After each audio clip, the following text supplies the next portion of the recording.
After 2 nerve-wracking months of watching my stock portfolio explode, I cashed out. A whopping $100 million.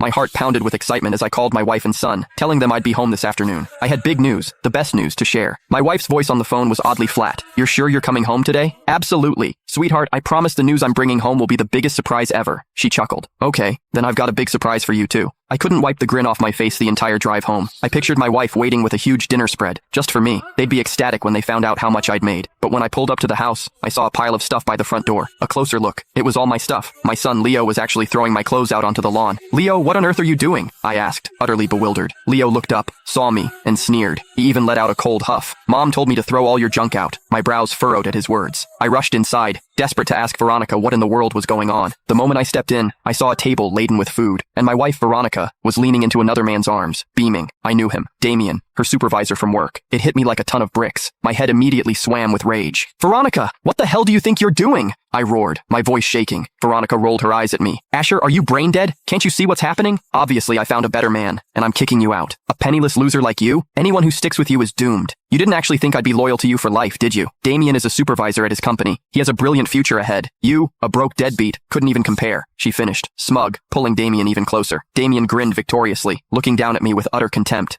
He looked like the cat who got the cream. I gasped for air, clenching my fists. "How long have you been cheating on me behind my back?"